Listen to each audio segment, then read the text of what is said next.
మా తమ్ముడా ఇవ్వను నా పాపని.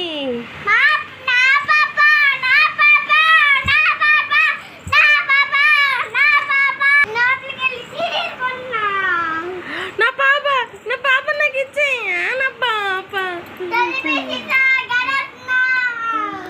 Oh my God.